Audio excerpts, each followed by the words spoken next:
I'm James Wedmore, and with 17 years online, I've built my business to over $12 million in sales per year. And this is the first non-business business podcast that shows you how to apply the principles of spirituality, energy, and mindset to grow your business beyond your wildest dreams, all from the inside out.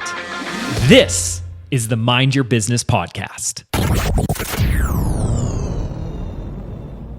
Okay, welcome back to my favorite segment, the Wednesday Weekly Win. Today, I have a BBD student that I fell in love with and became somewhat obsessed with, and then sort of cyberstalked to come be my friend, attend our mastermind, guest speak at our events. I love you. Feeling is mutual, my dear. Feeling is mutual. I love you so much, and I'm so excited to have you on the podcast to share your knowledge, your expertise, and you're one of those people where when we first started chatting a couple years ago, I remember saying to James, I don't know why this person is not a multimillionaire from what they're doing yet. And James, and when I showed him your skill set and what you do and like your credentials and everything, and then he had you come and speak to our mastermind, he was like, it's a matter of time. She's got $1 million offer. She just needs to keep like putting it out there. And so when I got a text message, I think you texted James what your quarter has looked like, and you're now in like the multiple 6-figure camp. Yeah. And he was like, Eliza sent me this text message that said, for years I've been asking, like, when is it my turn? And it's my turn, James, it's my turn. And I was like, okay, I gotta have her back on the podcast because you and I can chat for like hours, but I always love having our conversations about the digital world, and also just for you to inspire other people with your stick-to-itness, as my volleyball coach would call it. Yeah, it's a thing. Yeah, it is a thing. So why don't you introduce yourself and tell everyone what you do and who you help? Yeah. This is the part I'm the least skilled at. So, you'll continue to help me with this, but I will be your hype woman any day. Thank you. So I am a licensed psychotherapist, and I help people lose weight peacefully, keep it off permanently. But I use the methodology of nervous system and stress and trauma work to be able to help people heal what's holding them back from being able to lose weight and keep it off. Yes, I think that's it's like a unique approach to what might be considered one of like the most popular niches in I guess in digital course sales, is like that health and nutrition niche or weight loss, kind of bridging the two. But I think that your unique approach is, one, you have an advanced degree in psychology and nervous system regulation, and you're so good at understanding the parasympathetic nervous system and the sympathetic nervous system response, and how your body is keeping the score of what's going on inside of you, and that what your body's physically looking like is almost like the outward reflection of what's going on internally inside of your nervous system. So when you and I first met, we were like geeking out on vagal tone and yeah, all the things. Which I love. I mean, you so beautifully say the things. Yes. Yes, that, Jenny. Yes, that's what I do. Yeah. And I think I think I was drawn to what you do both because I think and I still think you could have a whole nother course or membership that's just on regulating your nervous system with Eliza. I would pay monthly membership for that. So I see that. I do have that, Jenny. Right, all of Eliza's like spin-off offers. But in addition to that, I think it's a great example of niching down in a big niche. So like weight loss, nutrition, and then you took your unique arena of expertise and have created a program that allows you to have people find you for like, exactly that. Yeah. You know what I mean? Like it reminds me of, I just had Dr. Rochelle Vong on the podcast, and she is a hypothyroid and Hashimoto's expert. And we were talking about how, that could live in the broader realm of like hormone regulation or like disruption but she's niched down into being specific to I help people who know that they have a diagnosis in um it's something to do with their thyroid. And I thought like, man, that if you're in the health and wellness space, that's it. James always says the riches is in the niches, but niching down into versus saying, I just help women lose weight. You Right. go like, this is how I help them, and this is what we specialize in.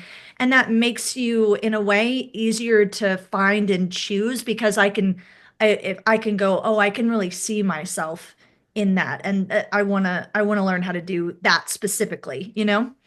Well, what you just said is exactly it, is that when I'm describing how people can tell if dysregulation in their nervous system is showing up in their, in their weight loss struggles or their, the issues they're having with food, it's exactly what you just said, is being able, Yeah.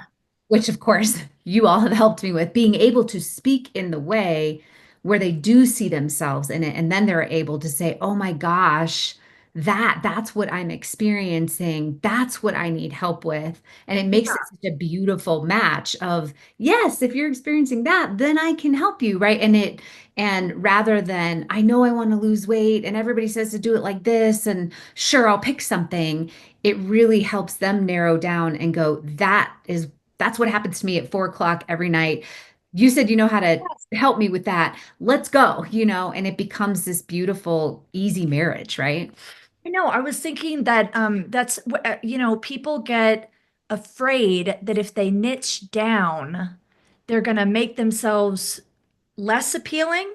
And it's funny because this is what I hope people can pick up what we're putting down here because James always says your niching down in an offer isn't closing you off in your expertise, really. I mean, it's not like limiting for you from working with different type of people. It's just helping the people that are looking for your unique skill set. It helps them find you faster and easier. It's almost like the niche becomes a huge part of the messaging because it specifies things. And then any kind of marketing or messaging, when someone can say, that's me, yes, she sees me, that's exactly how I feel, she gets me, then they naturally want to choose you as a coach. And especially in big niches like health wellness, Mhm. niching down, it's like that's 50% of your marketing is your I agree. niche. I completely agree. And I was one of those people who was afraid of it. Mhm. When you're just starting out and you really want to help people and you're trying, it can sound scary to try and be so specific. But I Mhm. can't remember. I think it might have been you. Forgive me. I can't remember who was talking about this, and it really landed for me, even recently again, that when you so for example, let's say you give a very specific example of, are you someone who has a perfect meal plan for the day, and then by the time 6 o'clock rolls around, everything goes out the window and you find yourself eating the Doritos like you did, all week and swore you'd never do again, right? And you're being really specific about Doritos. You Uh-huh. might think that if someone doesn't like Doritos, that they're going to be like, well, that's not me. But that's not how it works, because was it you who was talking about this? They automatically replace it with the Uh-huh. things that make sense to them, Uh-huh. because the problem that they're having, they might hit the ice cream or they might hit the fill in the blank. But the Mhm. pathway there, and because you're talking to that specific problem, they'll replace it automatically. Yeah. So, man, that was hard for me to learn. But once you guys taught it to me so well, and I really got it. So instead of saying, do you fall off your diet plan? I can Mhm. help you. You taught me how to say, actually, this is what it feels like to be you for the day. And this is exactly what's happening for you. And it sounds scary at first because you think you're going to leave everybody else out. But Yeah. just like you said, you put a spotlight on the people who you can help, and it helps them find you faster. It's wild because 2 years ago or 3 years ago when we met, it's 2 or 3 years ago now. I remember coming to James and saying, he was like, now what does Eliza do exactly? I was like, you know what? She does something with like disordered eating or something like that. But what she really does is nervous system regulation. And what I want her to come and do is nervous system regulation for the seven-figure CEOs, because these people, you're like, we need some regulation in here, okay? And so he had you come in and teach a nervous system regulation workshop for the mastermind. And what's funny is that like I've watched you evolve even the way that you communicate your offer. And 100%. 3 years ago, I was like, yeah, I feel like it's something like disordered eating, or maybe it's for people who want to lose weight. I can't really say, but I know it has something to do with now I'm like, she helps people lose weight peacefully and keep it off permanently using nervous system regulation. It's like it's so clear, but I feel like you have also gotten clear, and you it's not only about you getting clear in what you offer, it's like when you're at peace with this is my niche, the people who want to work with me are looking for this solution inside of my area of expertise, it naturally has you communicated in a different way. So I Yes. really think that some people who have trouble with their domino belief statement or communicating how they help and who they help, and it sounds very broad and generalistic, I have this theory that there's something going on internally where that lack of clarity is being driven by a fear either of excluding people or niching down too small, or I'm not really sure if my expertise in this specific way totally helps. So I'm going to have to go broader because I don't want to lose my audience. It's rooted in some sort of insecurity, I think. I mean, I can only speak for myself when I say it was something I had to work on. Yeah. It was something, Yeah. my domino belief and who I helped and getting clear, being able to speak more clearly now was rooted in something in me that was not fully stepping into my authority in this thing. And Yes.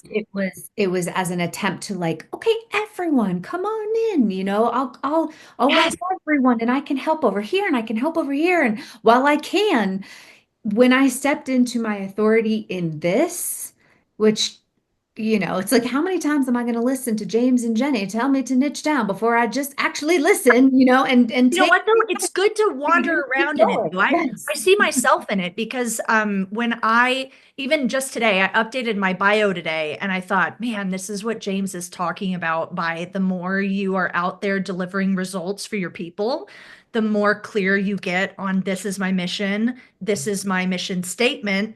This is what I do as a coach, and this is my offer. But sometimes you have to go out there and get the results.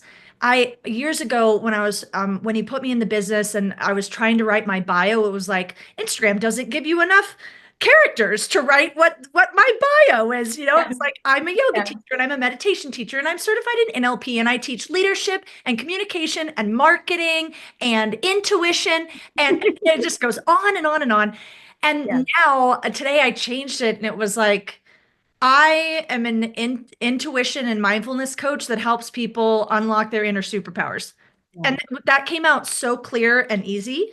But Love it. that's because of 3 years of me going, what is it that I teach and do? And but when you really get out there and you start delivering results and then you start having people give you feedback, it I helps agree. clarify it for you. So if you're listening and you're someone that's like, wow, when I go through marketing content with James, or if you're in business by design and you've done the marketing module and when he has you do the domino belief statement, actually now that I'm mentioning it several times, I'll get Matt to link up the domino belief PDF if you have no idea what I'm talking about. This is one So good. sentence in your messaging that James teaches people how to write, that it's like, if you can get your audience to believe this statement, then it tips them into the rest of the marketing. So like Eliza said one earlier, which is if you nervous system regulation is the most effective lasting way to take weight off and keep it off permanently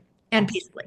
So her vehicle is nervous system regulation and trauma healing, however, and she can say that in various different ways, but when you say that statement you go, huh, if that's true, then and she's an expert in nervous system regulation, maybe I should work with her. And then the messaging builds on that case where she goes, let me point this out to you. You're feeling dysregulated. You've had a really stressful day. You've spent all day making decisions or in a high pressure mode, and all of a sudden you're like, I need a bag of Oreos. That's going to take the edge off. That is what I'm talking about, where your nervous system is driving a habit. And if you can learn to deal with that in a different way, your behavior will shift. And then you start going, wait, oh my gosh, that is connected. I do eat differently when I'm stressed. That's from a dysregulated nervous system. Hold on, I want to learn that. And you start naturally leaning in. Um, but I think that that really comes from experience and getting the results out there with your people. And then your messaging becomes clear. It's all this big, it's a circle. So I think for people who are overthinking, I'm struggling to nail my promise, I'm not really sure how to say what I do. It's like, well, put it out there and get at least 5 students and then start asking them what's making a difference. Where did you get a result? What did you learn? And it will give you confidence. And then you'll start to be like, yeah, this is my specialty. This is what I do.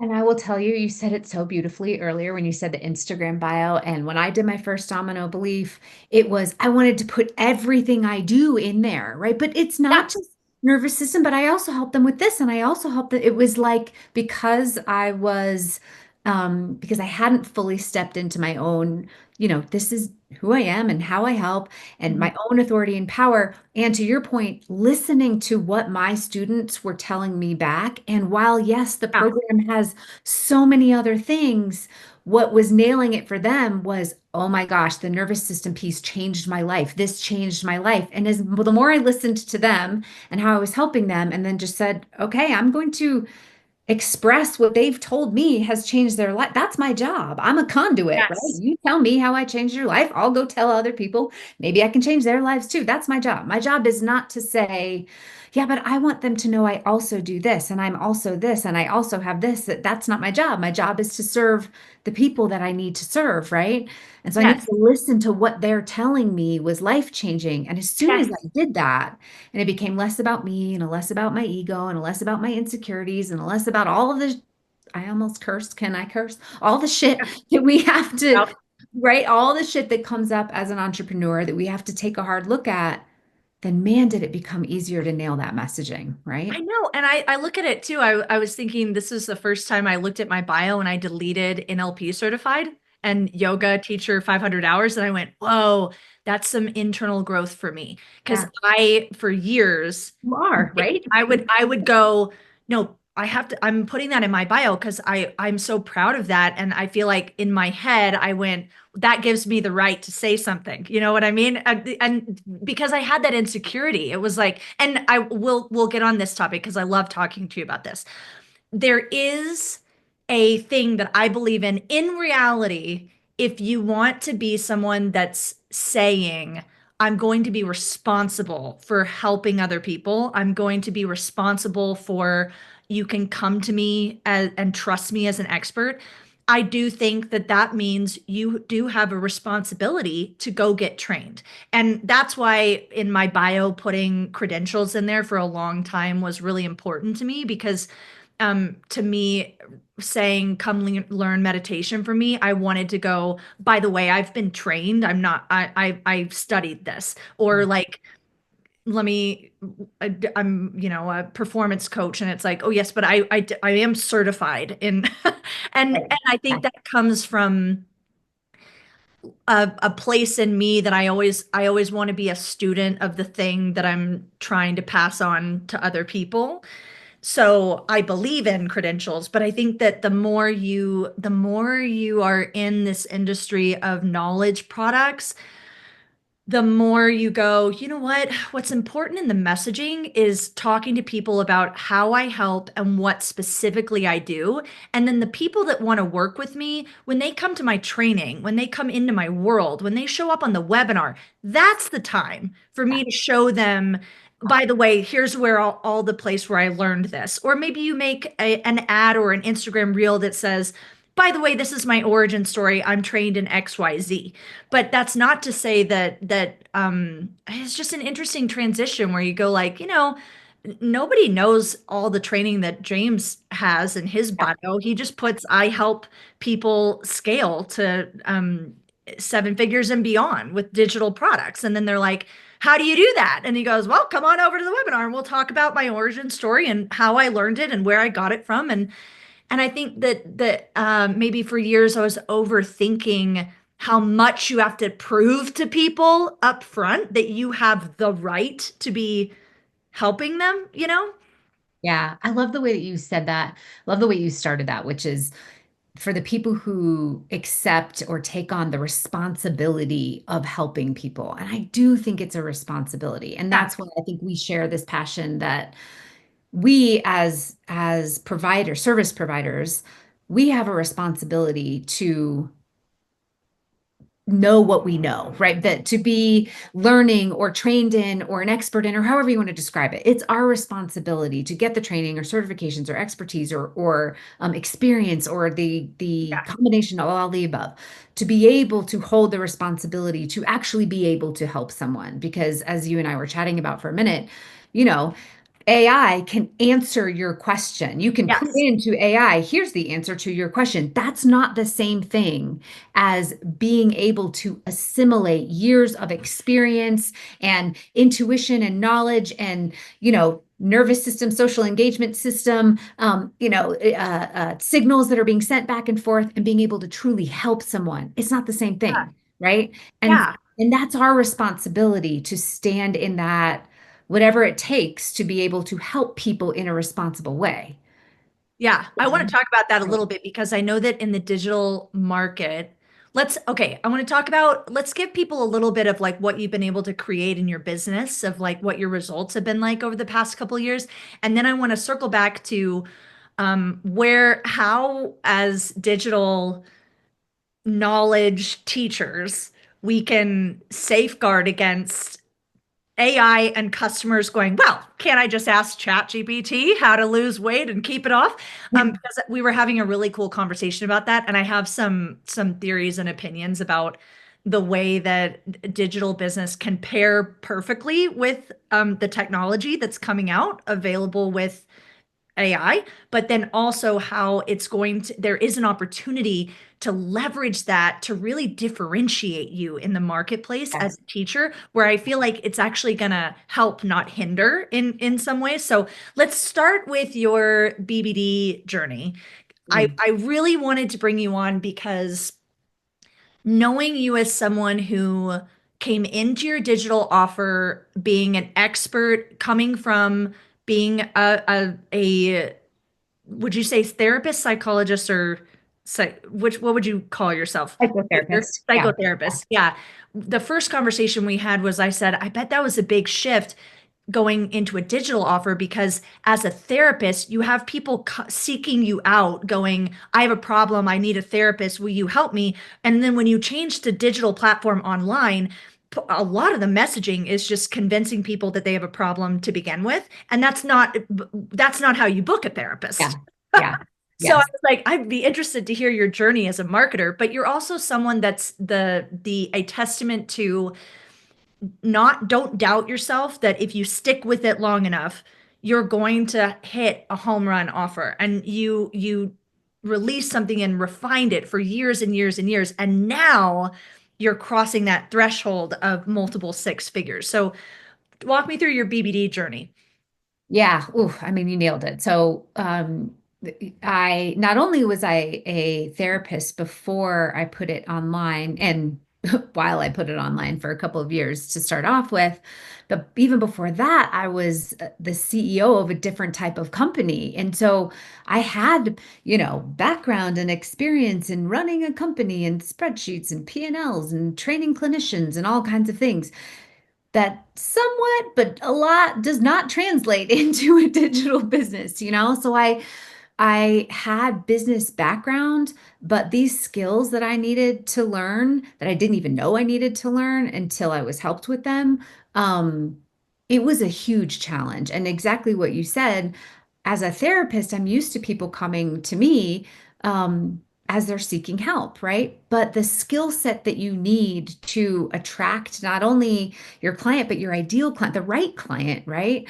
I needed to build that from the ground up. I was not a marketer.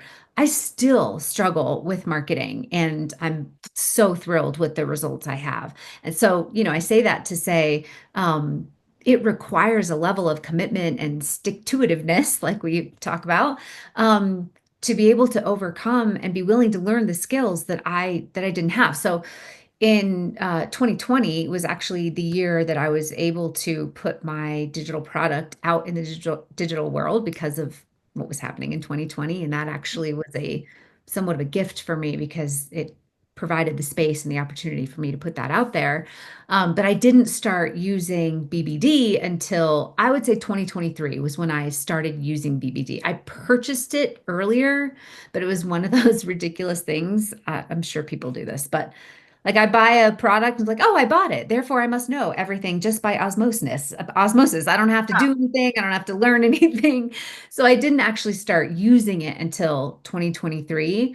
And so for 2 full years, 2022, I tried to figure it out on my own, right? Yeah. I had a one-on-one client load. I was taking one-on-one clients, and I was, seeing as many clients as I could and also trying to build this thing on the side and launch it on the side. Yeah. And, I would launch and have these 30,000, $40,000 launches, which is fantastic. Yeah. I mean, that's no small thing, but I didn't have enough bandwidth because I'm seeing one-on-one clients and I'm trying to do these launches. It was too much and I was burning A out. lot of that was like like it's an ingrained habit at that point as a therapist to be like, I have to be doing one-on-one. So I Yeah. think like what I hear in that is part of that, and I've noticed this with myself too, is sometimes we don't appreciate how steady and ingrained a habit is in our body and our brain, that when you go, oh, I'll just put my offer online, you don't realize that your entire nervous system and body is going, no, you can't let go of the one-on-ones. You have to do one-on-ones. You're a therapist. And then you can also do the digital offer. So you're kind of like straddling these two worlds. And so it takes a while to break that down and go, I just can't be doing all these one-on-ones anymore. And I could start to feel it. I could start to feel the inflection point of I'm going to burn myself out. I can't possibly do this many one-on-ones and build this the way that I want to build and reach the number of people that I wanted to reach. Yeah. And I committed to BBD and actually utilizing it. Man, it blew my mind, the things that I didn't even know I didn't know. And I'm so grateful for it. You have to be willing to look at yourself and work on yourself and be humble and say, like, oh, dang, I was really wrong about that. Cool. I'll learn and do it differently. Um, but I did not know how to speak in non-therapeutic speak. I would like to say that more eloquently, but I didn't know how to speak to my client and speak to what they were going through and how they were feeling because I had training as a therapist, and part of my training is client confidentiality. So this thing that I was running up against as I was quote marketing was, when I'm talking about someone binging as a coping mechanism for the difficulty that they were experiencing earlier in the day. Even now, as I say it, it's like therapeutic speech, because it's hard to overcome that client confidentiality and just talk about them like they're a real person. That was Yeah. mind blowing for me, and I'm still trying to get better at it. Just to say, hey, are you someone who has a stressful day and your husband looked at you like that and you found yourself in the bag of Oreos because, you know, you're feeling so out of control or uncomfortable? Right. There was a part of me that felt, to your point about the habits, there was a part of me that felt like I was breaking confidentiality by just talking Yeah. Oh what my gosh, they were so going much through, sense. right? What I get out of that too is James calls this the curse of coaching, is that there's a way that you coach people when they're your client that's effective as a coach, but it has nothing to do with marketing. And coaches make this mistake all the time where they try to run their marketing, they talk to the prospective client the way that they would talk to a coaching client, and it's a completely different context.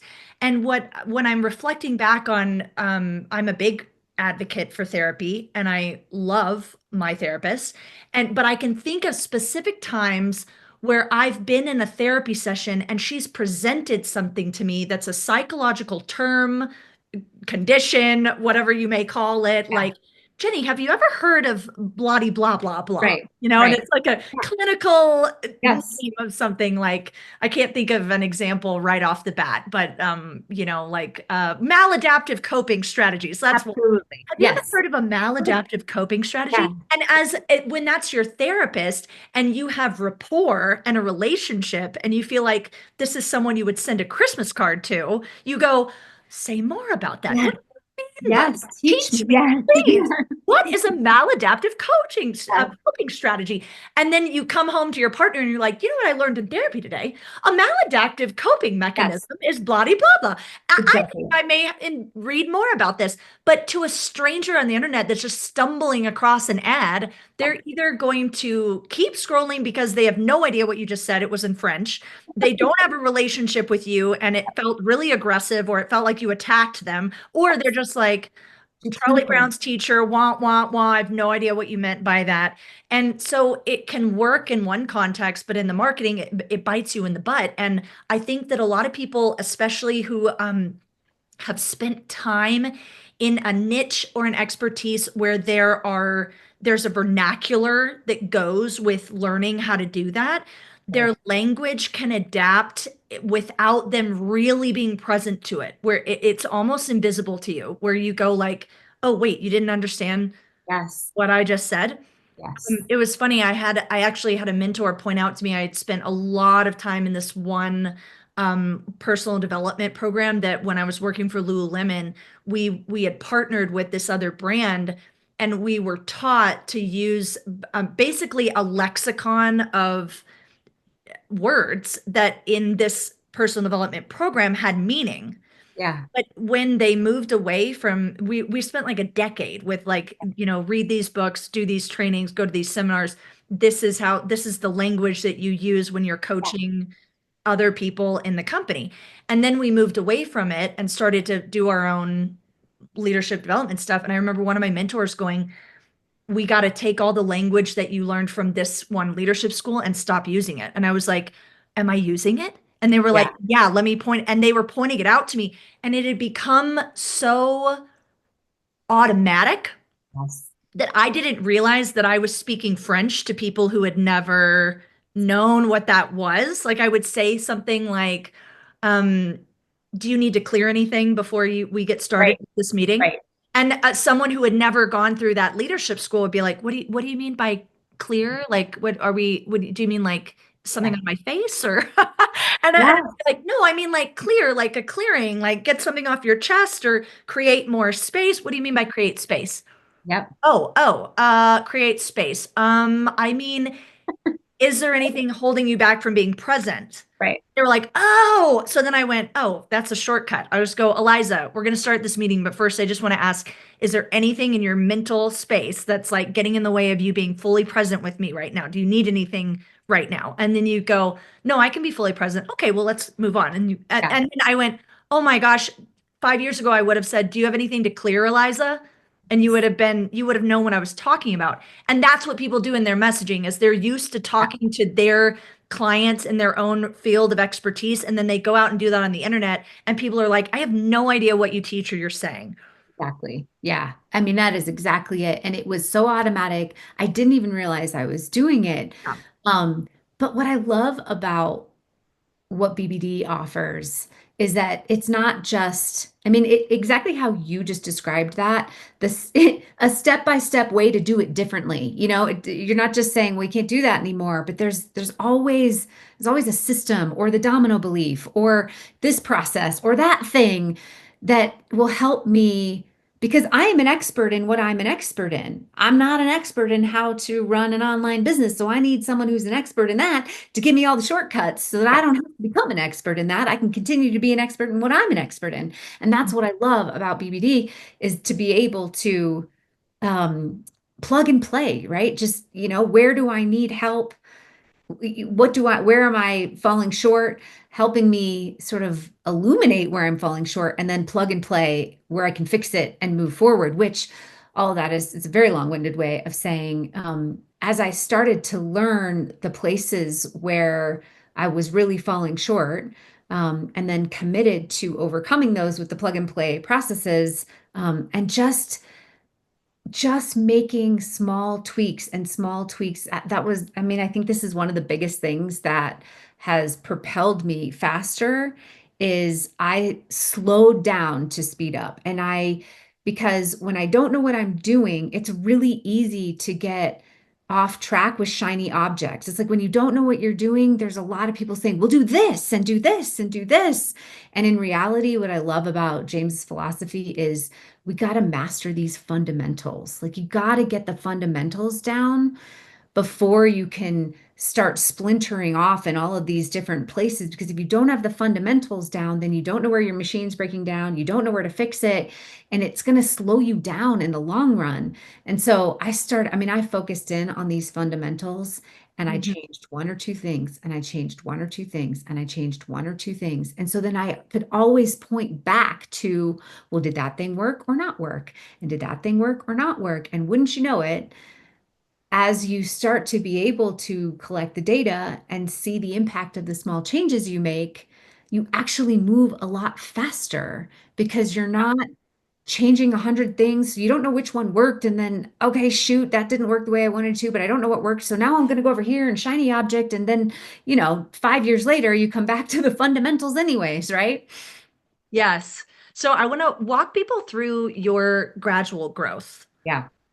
Yes. So let's see, 2021, 2022, I was way too many one-on-ones, launches that were doing well, but wasn't going to replace my one-on-one income, right?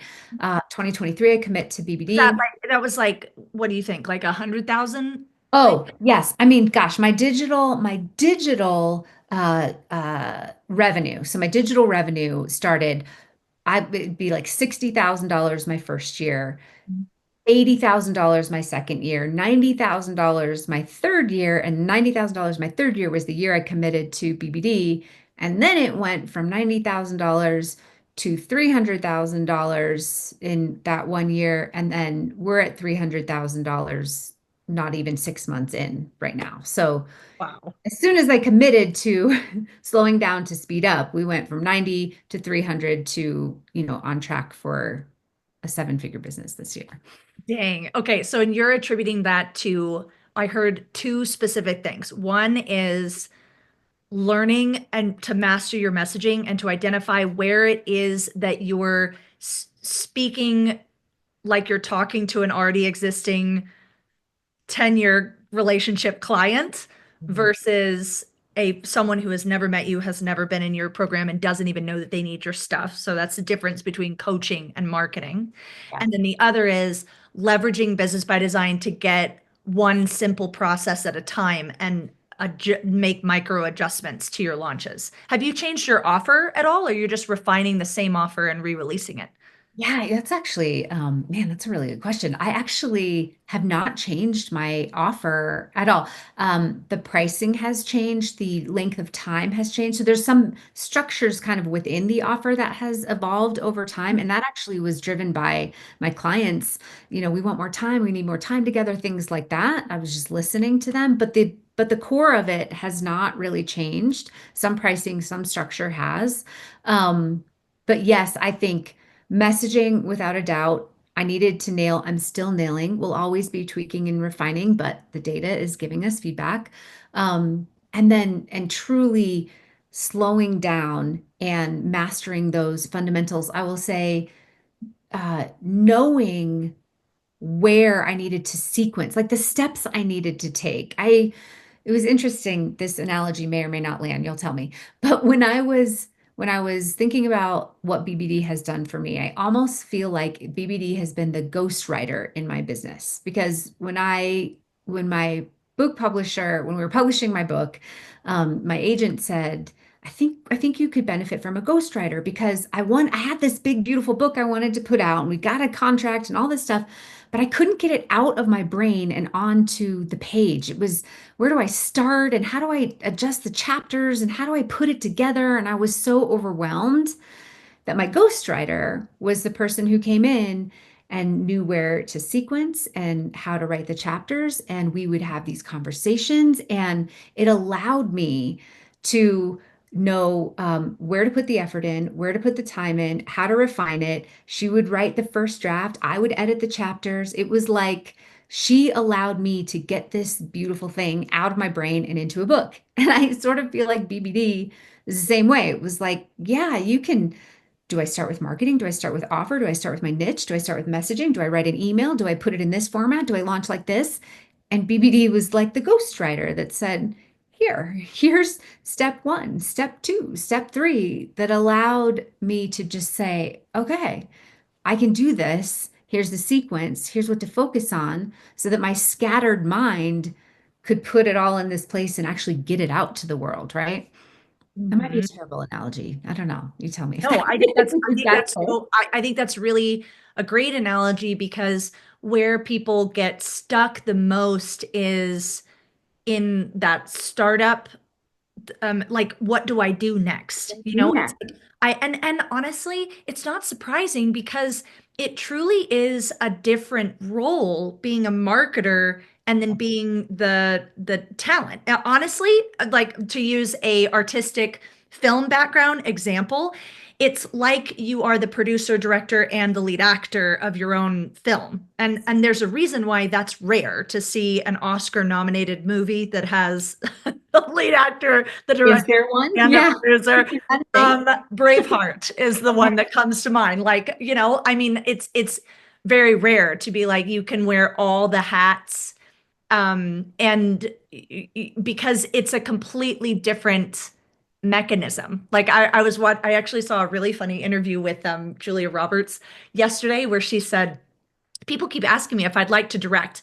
And I'm just going to say I know the limitation of my own skill set. I don't have it in me for more than four people to be asking me questions all day long. I'm not directing. And I was like, that's the thing is that when you're marketing, you have to handle all these other things. And that's totally different than being in front of the camera and being with your people. In fact, James, and even in our launch, James knows how to do every single thing that happens in the launch. And it doesn't matter if it's a piece of code for a landing page, connecting an affiliate to a checkout, whatever. He knows all of it because he had to learn it all from scratch.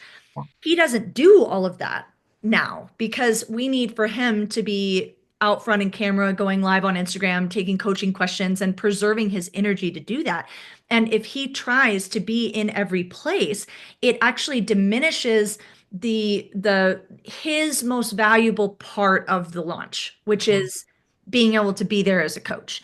And you can never underestimate as the delivery, as the coach of your program, how valuable it is for you to create a process and a system and a sales mechanism in place, even though the first time you do it is going to take a lot of time, effort, and energy, and it might feel like you are learning a completely different skill set because you are. But the point is, James wants all these coaches to build something that can run itself, or you can hand it off to a VA, and a VA can run it, so that when it comes time to launch it over and over, you can show up then as the coach that's in front of your people and not as let me run all the funnels and think of all the emails and be the copywriter and the social media manager and all of that. And that's what BBD is designed to do. It's designed to build a machine to help you sell so that you have a sales mechanism and then you just get to go out and be out front. That kind of leads me to what we were going to talk about, which is the future of in this digital knowledge-based industry, like how to stand out against ChatGPT. You and I were having an offline conversation where I was like, we should just talk about this on the podcast. I think that nowadays when you're wanting to learn these skill sets, whether it be can you teach me how to build an online business? Like, do I really need something like Business by Design? Can I just ask ChatGPT what to do in my marketing funnel? Mhm. Or do I really need a digital coach? Are digital products going to go away because ChatGPT has entered the game? Isn't that going to pull from the market where people aren't going to want to pay an expert anymore? They're just going to want free advice from a computer. And my opinion is, if done right, for the experts who can look at what is available with technology and use that in their courses, but also stand firm in their unique expertise and delivery and create a community inside of their course. I think actually the presence of ChatGPT and all the technological advances is going to make one-on-one or one-to-many group coaching even more popular, because we're going to start craving that human interaction. Remember when everything went to automated for customer support, and Yeah. what you would hear, like the most common phrase that you'd hear when someone was on hold was, "I just want to talk to a human." Yes. Yes.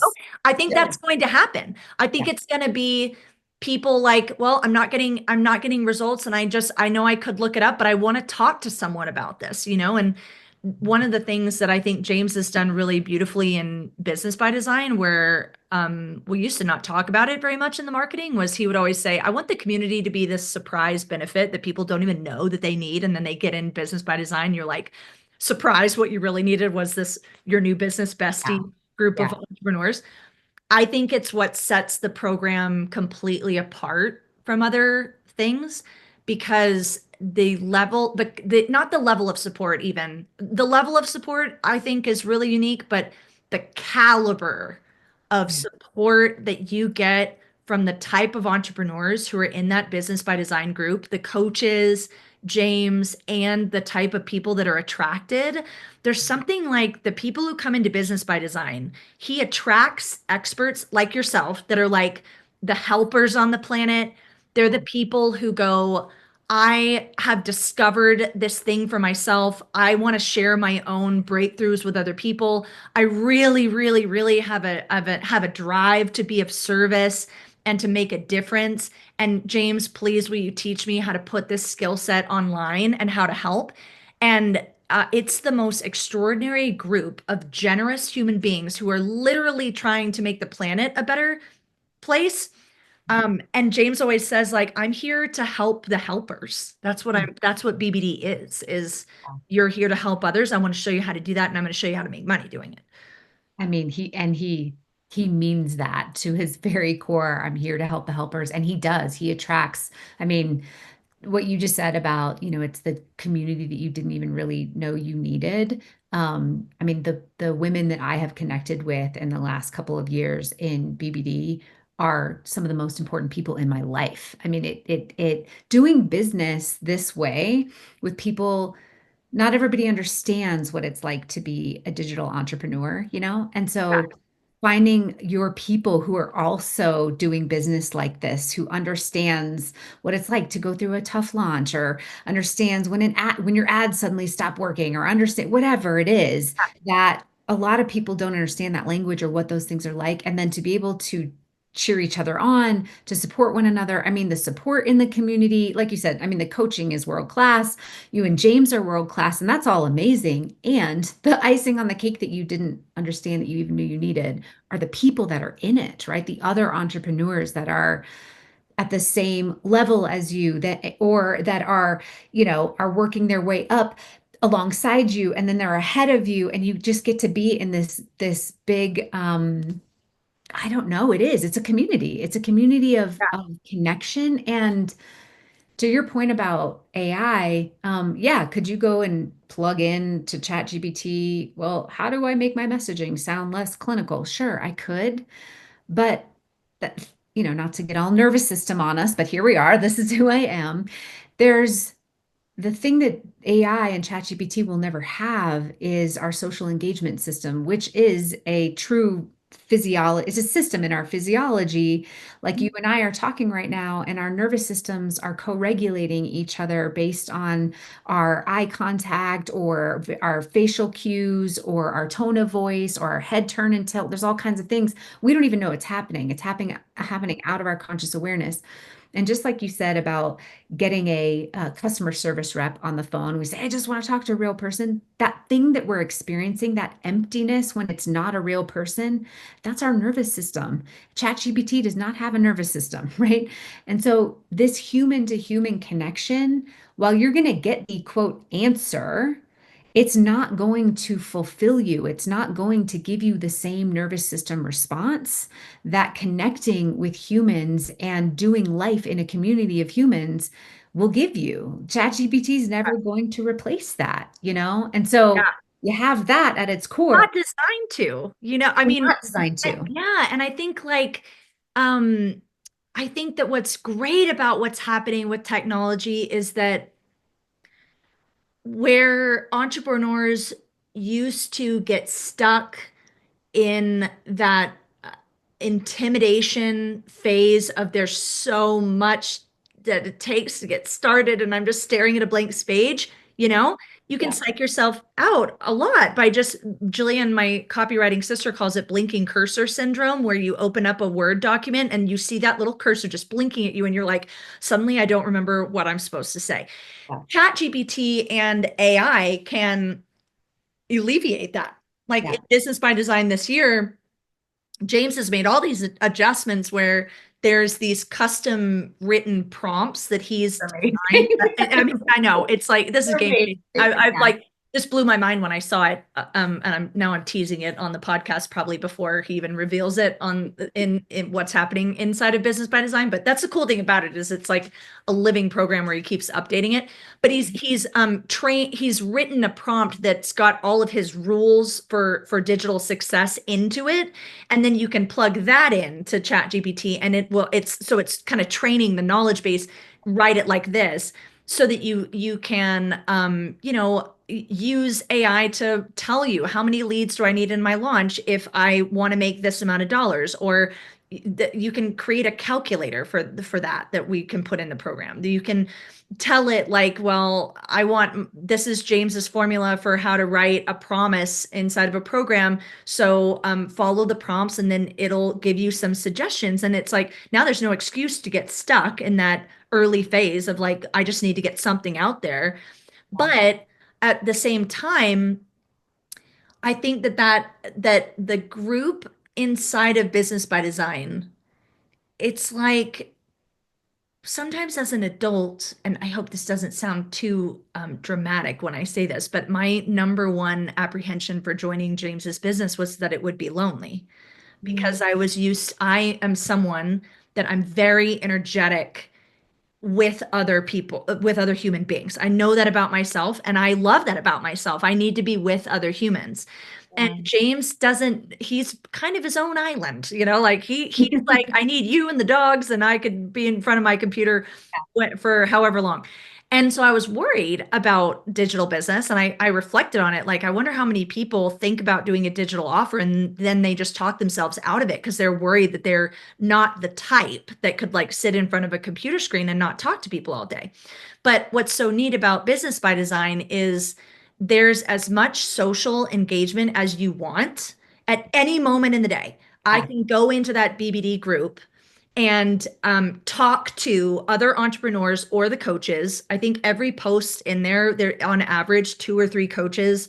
I mean, I'm a coach in there and I go to comment on a post and I'll be like, I want to be the first to comment. And I'm like, 3 coaches already wrote a response to this. They're so quick. And there's a lot of engagement. And then also, it can be difficult, in my opinion, to make friends as an adult when you're over the age of like, I don't know, 30, 28, when you're not like Yeah. going to Yeah. concerts and social activities all the time. And suddenly I have just been so blown away by the ability for BBD to assemble all of these adults where I go, I keep meeting people that I just resonate with, that I want to be friends with. What is happening here? And then as I was reflecting on it, I was thinking, well, you know what? Entrepreneurs as a as an archetype or like as a species, Species, we are. they are, yeah, they're kind of their own breed of human.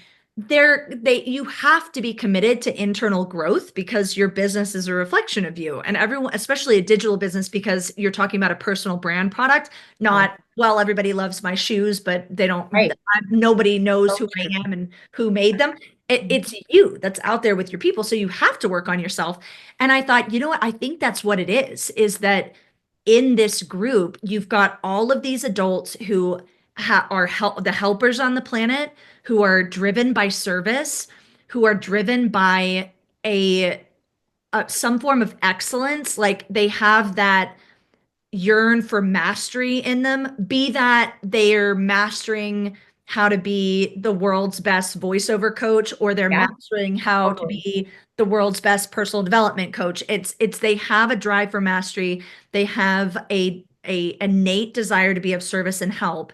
They're working on themselves, and they're showing up every day trying to be better and better and better. And that's why inside of this group, you end up going, oh my gosh, I made a new friend. I made a new friend. I made a new friend. Oh, who knew that there were so many people like me out there? And People, it's just a right. really special group. I've been like really surprised with just how many people you connect with. That is so easy to connect with them. And I agree. actually, I think it's one of the reasons why there's this thing that happens sometimes when people join BBD where they'll be talking to a particular niche and then they'll be like, James, I think I just want to talk to entrepreneurs.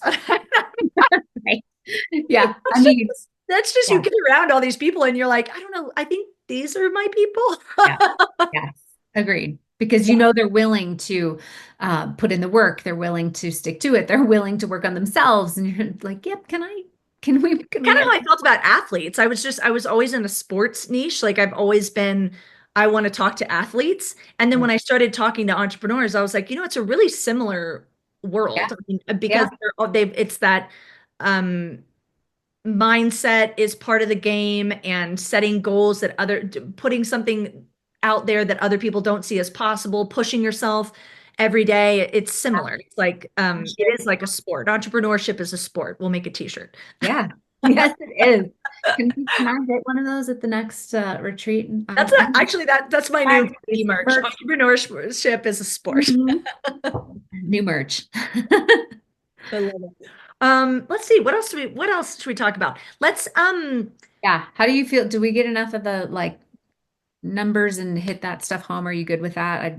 think I might want to talk about, is there any specific module or practice in Business by Design that you felt like was contributory to that Mm, 3x growth? And then you 3x in 1 year, and then you doubled it again the next year, which is yeah. really extraordinary. And I know you say you're only doing like one or two little changes each launch, but is there something specific where you're going, well, now I'm going to try that strategy out of BBD? I mean, I don't know if it's very sexy, but James is really big on the know your numbers, right? And so when I reflected to him the numbers and here's what we're seeing, and he gave me a couple little tweaks to say, okay, well, we want your EPL to move towards this, and we want your conversion rate to move towards this. It was like, all right, I am doing only things that if it doesn't move my conversion rate and it doesn't increase my EPL, then we ain't doing it, right? Like that's it. And it was, and so I know that's not necessarily a specific module, but just the concept of knowing my numbers. I mean, that's truly the thing. Hey, I love that you said that, because when I came in as the marketing manager, I was coming from retail, and it's weird, it's weirdly congruent. Like Yeah. selling is Oh, selling. that. Yeah. And I remember having this conversation where early when I was joining the team, the marketing team kept saying more leads, more leads, more leads, more leads. We need more leads. And I privately went to James and said, I want to work on getting more leads. I'm enrolled in more leads every year. Love Yeah. it. Yeah. However, if we could move the conversion rate from 2.7% to 4%, Yeah. we're talking millions in difference in Yeah. sales. Yeah. So I focused on how could we convert higher on the webinar? And Right. so I was like voracious for, give me the numbers that are showing where people convert, what type of person. And that's more than, it's different than someone listening. I don't want you to hear it as how do I sell differently? It's more, how do I make sure that someone is a perfect match for Yeah. this product that I know 100% needs it, wants it, will get results if they have it? How do I make sure that my messaging communicates that to them so that if Yeah. they understood, I have what you want and I can give it to you. Like this Yes. is like your genie in a bottle, basically, Yeah. is what you want it to feel like to them. And you have to get that messaging in front of those people. So a lot of it is about how do we refine who we're talking to? And because you can get a lead this Mhm. we see this all the time with like the virality of TikTok and Instagram is like, you might get eyeballs on your profile. That does not equal sales. I know people, I won't say their names, but there are people in the business by design community who have a multi six or seven figure business and they have 3,000 Instagram followers. Okay. It is Yep. not the age of the mega influencer is dead. You Yeah. don't need it. You don't need a huge following to be making a lot of, to have a very lucrative business. Yeah. You have to know how to get your stuff in front of the right people and explain it in a way where they go, that's exactly what I want, That's and right. I will buy it. That's And right. so doing things like increasing the attendance rate of your launch mechanism, your webinar, or understanding what type of foundational skill will help people see possibility so that they start to gain momentum and get results for free. And then they go, Eliza, if this is your free stuff, I got to get your paid stuff because I'm getting results for free here, you know? Yeah, exactly. I mean, and so, just by knowing that numbers really give you so many actionable steps to take. And so I focused, and two things, focusing solely on conversion and earnings per lead. Those are the two things that James had reflected. I want to see it look like this. So we said, okay, we're going to focus on those things, but also if it does not contribute to that, then we're not doing it. Yeah, And it's that like was a key decision for filter. me. Yes, because there's so much distraction as an entrepreneur. Hey, Eliza, will you come on this podcast? Will you present here? Will you do this? Will you do that? And with all those distractions, it's really easy to believe that I mean, I think this is like a bigger problem for more people, but busyness is not the same thing as moving the business forward, right? Like you can have 100 things on your to-do list and you can knock them all off, but it's not the same thing as focusing on the things that will move your business forward. And BBD, I mean, if it gave me one gift out of the 100 gifts that it gave me the knowledge that just being busy is not the same thing as being productive or effective. And so I need to know what to focus on and when and those were the gifts that it really gave me. That's so funny. I've been thinking about my dad and his school of entrepreneurship a lot because lately I've had a lot of conversations about with parents about the effect that their entrepreneur journey has on their kids. And I was reflecting on my dad growing up with an entrepreneurial dad and mom because my mom was a stay-at-home mom, but she also worked in the business with my dad as like the hiring manager and going we would go into his office like all the time and she'd just support, all of the decisions they made together. But he was an entrepreneur. He started his business when I was, I think, 6 months old. So I don't have any memory of him being an employee. I only have the experience of growing up inside of an entrepreneurial household. And there were these little maxims that he would teach us, like you decide what you would do for free and then you find someone to pay you for it. And Mm. don't ever mistake busyness for productivity. And then, yeah. Yes. And then the other one that he would say all the time to us is it's hard to keep a good man out. He would say that over and over and over. And Cool. finally, one day I said, Dad, you're always saying that to me, but I feel like there are some places in life where actually the trying to enter that world is really hard. So what do you mean by it's hard to keep a good man out? I feel like there's a lot of good men that are outside the door, like they're Yeah. outside the velvet rope. Yeah. Said, what I mean is if you are good at what you do, and sometimes when you start doing something, you're not very good at it because there's a rule that's 10,000 hours makes the master. Some people are naturals. They pick up a basketball and they can just play. But for a lot of people, you have to clock the hours. Now, whether you clock those hours over 10 years or 1 year, it's Yeah. just a matter of mastering until you hit that 10,000 hours. And when you get to 10,000 hours, you will be good at it. And Mm, if you're good at it, then it's a matter of people being able to recognize that you're good at it. But in business, everyone wants someone who's good at what they're doing, selling, or the mission they're trying to do. So as yeah. long as you become a master and you get good at it, and then you don't stop trying until you're so good at it that people can't ignore you anymore, Yes. Yes. they can't keep you out. And it's So just repetition, repetition, repetition, repetition. And eventually they'll go, she's so good, I can't say no.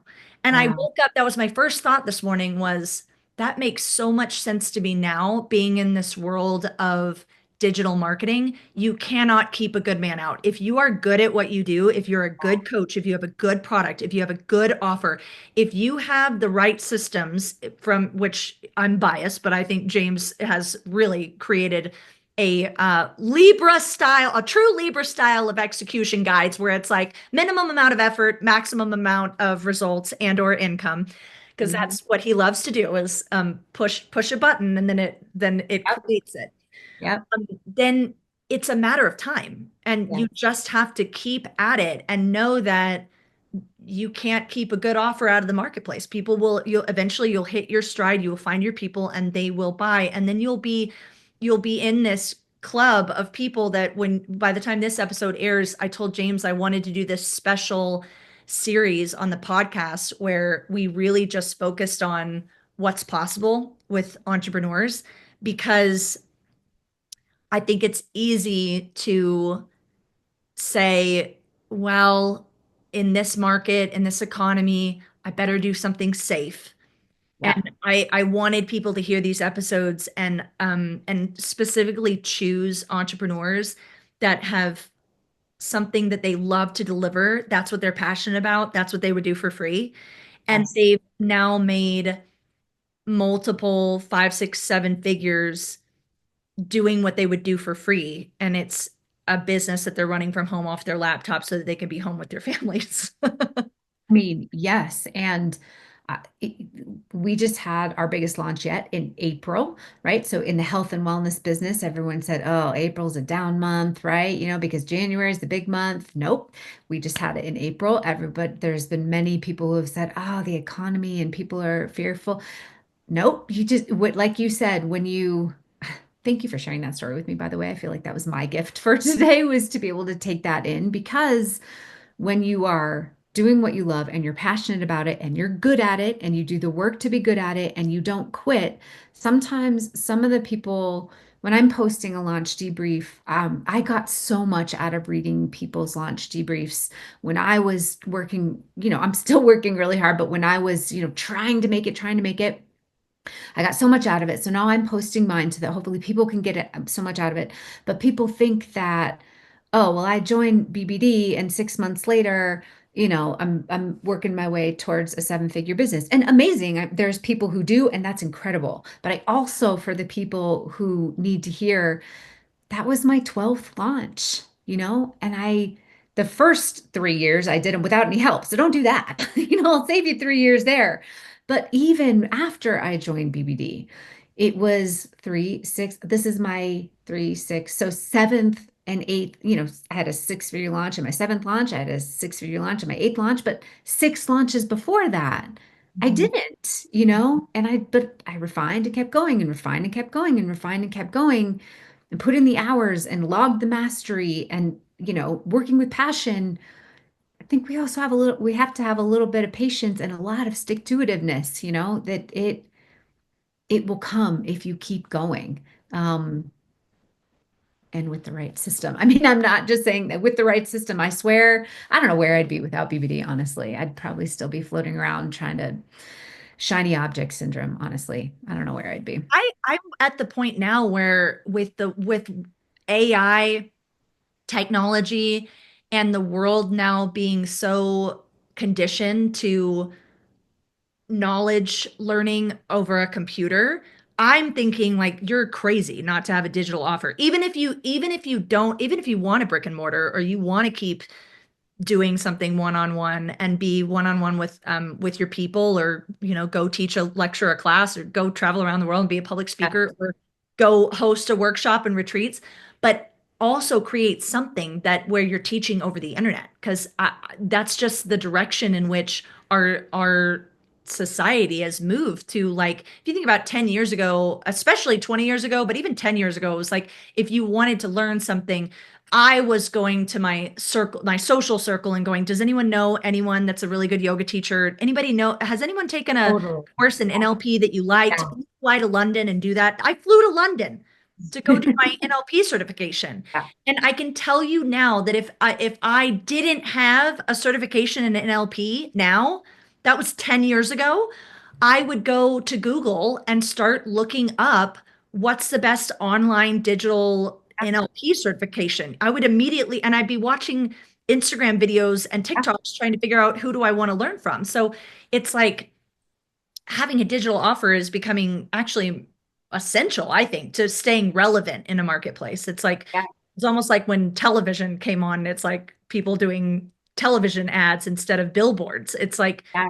digital marketing and having an online offer is the tantamount to like having a website was in I two. was just going to say that it's almost like having a website. Like, do you have something where I can learn more about you?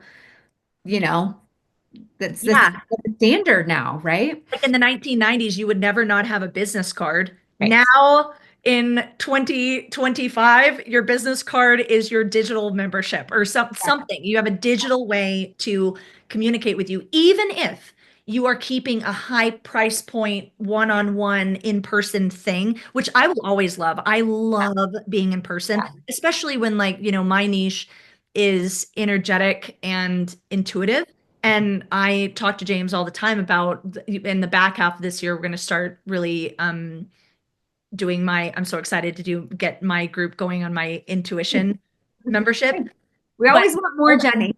I know. We Well, always I want more, told him, Jenny. I was like, I think I would really like to, even when we do it digitally, I would really like to, just for me, I would like to have a once a year retreat where I get to be in person with a small amount of people. And I don't really even care if that offer makes that much money. It's just fun for me. And he was like, yeah, yeah, we can design it like that. That's what I like about Business by Design is you can design, he'll teach you how to design whatever you want in a way where you can make money and have that be your full stream of income. It's like, And I also think that's a sign. I mean, I don't want to overstep, but I also think that's a sign of somebody who's really an expert at what they do, is that it's not, here, I'm going to teach you this one way and this one thing. And if you do it like this, and if you structure it like this, and if you launch it like this, and if you sell it like this, then it'll work. yeah, That's not what he's doing, yeah, right?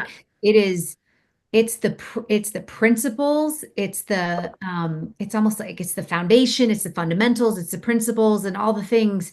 There are people inside BBD doing all kind, everybody's doing it their own way. yeah, But the fact that for me, I don't know. For me, that's what I'm attracted to in a true expert. It's that it's not you're going to do it my way and you're going to do it like this. It's like the wellness industry. It's like if you follow this diet and you follow this plan, well, then you're good. For me, that's not enough. For me, I'm saying, no, if you can't teach someone to be healthy and well in a lot of ways, then to yeah, me, that's not, I mean, that's not the sign of someone who's going to be able to help somebody with their wellness, right? Like holistic wellness, And yes, are there specific problems that people have and there's specific things that we need to cover? But I love how James's program allows everyone to do it in their own way and be successful. There's people in memberships and high ticket and low ticket and mid price and this, and they launch and they don't launch and they webinar and they evergreen and everyone's, to me, I think that's beautiful. yeah. And he's always reflecting on, is it fun? Is it where you want to put your energy? And he does that for himself too. He always circles back to me and he's like, are you having fun? Are you working too much? You having fun working, or you want to work less? You want me to design it a different way so that you're only working an hour a day? And I'll be like, no, I like what I'm doing. And he's like, okay, if you ever change your mind, come back. I can make it make as much money as it's doing now with less effort. And I think that's so cool because it's really important to him as a teacher that it's not about making money. I mean, obviously business is about making money. Let's be real. It's got to make Yeah. money. But Yeah. as a coach, what he cares most about is your quality of life. And I just posted a reel yesterday that was like a montage of us taking our nephew to Uh, Universal. And it yeah. was Universal. like we picked him up and flew him to Universal for 3 or 4 days, and we spent way too much money on one of those theme suites where like everything, the wallpaper, the entire room was decorated like Despicable Me, and it had like like a Minions. minion bed, and it looked like a movie set. And Yeah, then we bought him every souvenir, overpriced jelly bean, totally. Harry Potter wand, Yeah. butterbeer, whatever it was.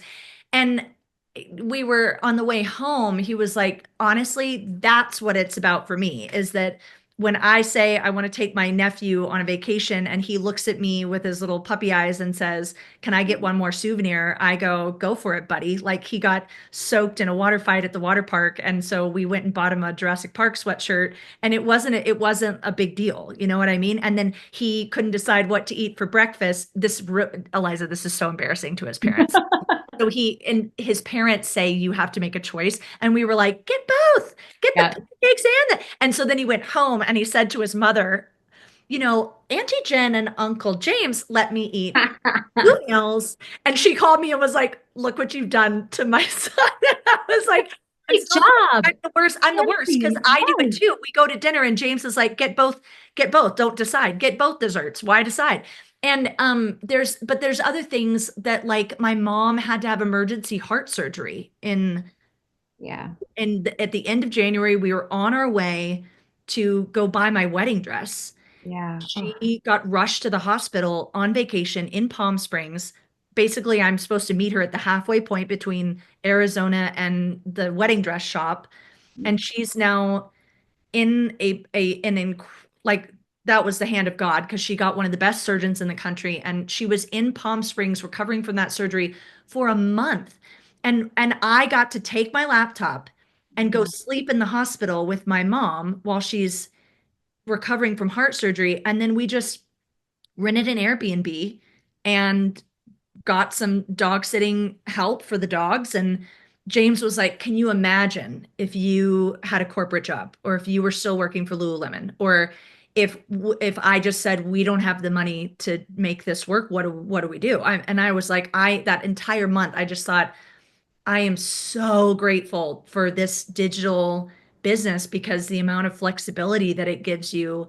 And also I think fundamentally it can also change your relationships because the number one thing that couples can have, I don't even want to say argue about, but have dysregulation or stress about is career and finances, So it's like I Yeah. was talking to Rachel Coons and Amber Brezicki, whose episode will be out around this time or maybe right before, I'm not sure. But they were saying like to a working mom, an extra $1,000 a month from a digital offer, even if it's just a little side hustle, that's a huge thing for a family. Yes. Yeah. It's huge. And on that note, I mean, so my husband just came full time into my business. He did? Yeah, full time into my business in August of last year. So, we're not even a year into it. Is he And taking the credit for the 2X as soon I as he mean, he kind of is. And in some ways, it's your remarkable. spouse, double your income? I mean, headline, not even kidding. I mean, it's been amazing because he's running the James play. We'll be like, what does James say? And we'll run the James playbook. And anyways. But the beautiful part is, to your point about finances and careers, we're going to be spending some time overseas this summer. And, yes, we've had this incredible, well earned, well deserved hard work success and it's not the money allows us to be able to spend this time together as a family doing something that's important to us and having experiences with our daughter that we wouldn't be able to have in any other environment other than this. literally. I mean, there's no other jobs that we could have unless they were both remote. But even then, working for, you got to be meetings and this and that. This is the only way we'd be able to do this. And it's heartbreaking when you have kids and then you realize how many summers you have with them until they, either don't want to hang out with you anymore or they're gone. Yes. And we're going to get to go spend this time with her and just the amount of gratitude that I have had for the experiences that I can have in my life because I run a digital business. It's indescribable. It's indescribable. The money is like it's so far down on the list when you start thinking about the type of life that you can experience, the type of, I mean, everything that you're describing about being able to be with your mom, and even just the mental load of being able to be with your mom. You're not worrying about the boss that you're and the meeting that you're skipping and the people that you're letting down. It's just there's so much freedom mentally, emotionally, and then to be able to connect with your loved ones, which in turn, I'll be honest, I'm the best coach I've ever been. I'm the best service provider I've ever been because I'm living my most aligned life. So the people that I'm serving get the best version of me that I've ever been. And that's good for everybody, right? Like it just keeps giving. I sound Yeah. so cheesy when I say it, but it's true. Yes. I mean, I'm not even a mom yet. We may or may not have kids. I don't know. But like I look at it now with how much freedom I've experienced in our business, and I just think, man, for I think that women for basically since 1945 when women really entered the workplace, there's been this struggle of like, can you have it all? Can you have a career and can you be present as a mom? And I genuinely believe, partially because of what I've experienced even without having kids yet, of how this business runs, but also from how many of my friends and my sister-in-law Jill, like watching them as mothers, the amount of presence they're able to have and have a career. It's Yeah. like it's the answer for moms having like, how can I add money to the household, honestly, because you Yes. can you can design something however you want to do it. And it really is like you get to choose how present you want to be in the delivery of the digital offer. Um, or you can create something that's automated and recorded and you just put it out there and it sells itself and it generates itself every month and you're a little bit more removed, but you get ultimate freedom and choice around. There's no like, I wish I could go to your soccer game, but my boss needs me to be on the sales floor. It's like you really can design it around, like, I know actually I was texting Allison Hollinger. I'm Yeah. hoping she's going to be on the panel with you. So probably by the time this episode comes out, we'll be talking about the seven-figure panel that you and Allison will be a part of. If you're listening and you want to hear, I could talk to Eliza for like days. So thank you for bearing with us on this episode where we just like we can talk. We're from the same alien planet. Oh, yeah. Um, but Allison, I texted her and was like, hey, do you want to come on this panel and talk about what you've done with your membership? Because Allison is someone who joined Business by Design with no business knowledge and she knew how to meal prep for her family. So that's the membership that she created, $39, just a little membership, stay at home mom. And she took the membership to $2 million. And she texted me back and she was like, yes, I am available, would love to talk. However, my daughter has a lot of rehearsals and dance schedules that we are working around. So send me the time, and if I can make it work, then I will. And I was like, see, now that's what it's all about, is she can literally go on tour with her Yeah. award-winning dancer teenage daughter and Yes. and still run this multi-million-dollar business.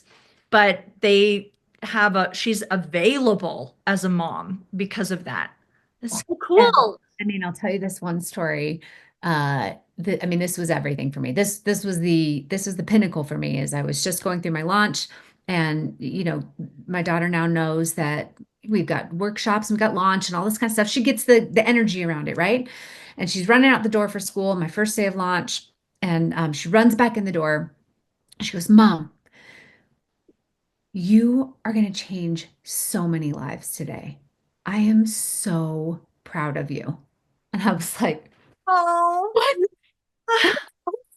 I'm fine. It's fine. I'm fine. Everything's fine. But Um, the for her to see that what we're doing is meaningful and that she recognizes it. She How old is recognizes it she? enough. She's 12, you know? Hey, I want to, that's so incredible because my firsthand experience of this would be mostly in movies, but a lot of times in movies you see the kids saying, I don't understand why you're always leaving. Why do Yes. you always have to be at work? Mhm. What's so important about work? Is work more important than me? So Yes. for a 12-year-old to know that you're going to work and to say you're going to help so many people, you're going to change so many lives, that's a huge deal.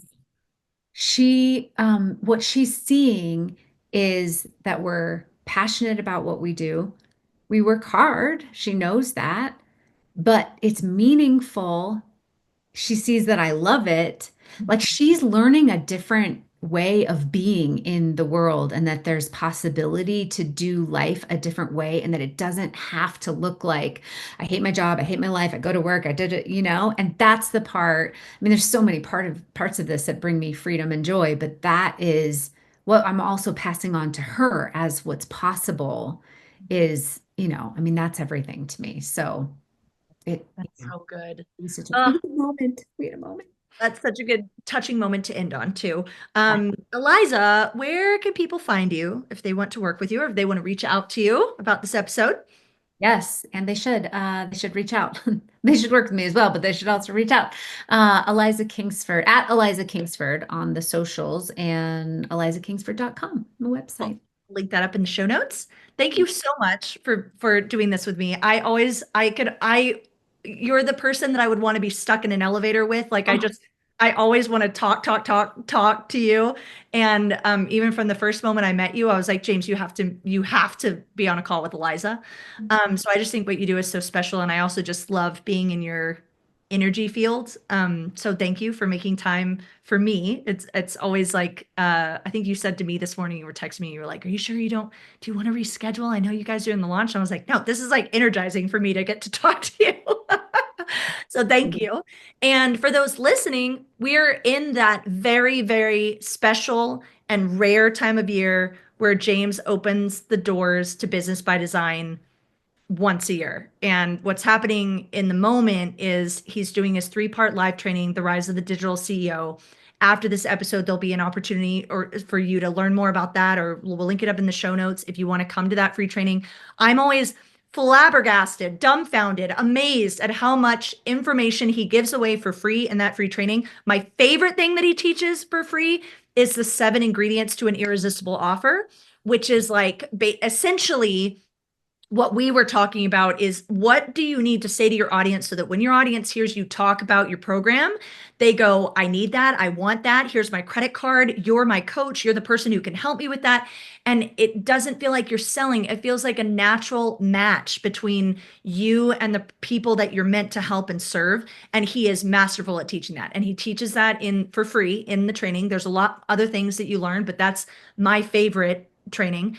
And in addition to that, he opens the doors for Business by Design. And if you're listening to this and any of this resonated with you, I think especially if you're someone that's like, I'm one of those helpers, or I'm one of those moms that wants to create a side hustle or a side support income. You're someone who's like, I have an audience, I have something I want to help, I have something I want to make a difference with. I want to have a digital offer. Business by Design is only open for 4 days a year. And then that's it for 2025 because James and I like to pour into one class at a time. It's lifetime access. So when you get on the call with him, you're in the club for the lifetime of your entrepreneurship journey. And you get to come hang out with me and Eliza at BBD Live, which is like the coolest live event ever. I look forward to it every year, and you get a free ticket to that when you join Business by Design. So we'll link up more information about BBD and the Rise of the Digital CEO in the show notes. And we've got a full week of these inspirational stories that, for me, I love modeling after other people, and I really like listening to real life success stories, learning how people have achieved what they did. So this is a pleasure to be able to unpack things with the entrepreneurs in Business by Design. And I have to say, there are so many success stories. I don't even have time to record all of them. Like I told James, I was like, we're going to extend this series. It's going to go all year long because I have so many people that I want to talk to you. I want to talk to you. I want to get your story out there. And we're doing it's almost a full 2 weeks. I think it's 10 days of success stories. So you just come back to this podcast every day and listen to a different one. And they're in different niches, different offers, all different levels of success or backgrounds. And recording all of them just blown me away. So thank you for being another example for people, Eliza. You guys reach out to Eliza if you want to chat to her on the Instagrams. And we'll catch you next time on the Mind Your Business podcast.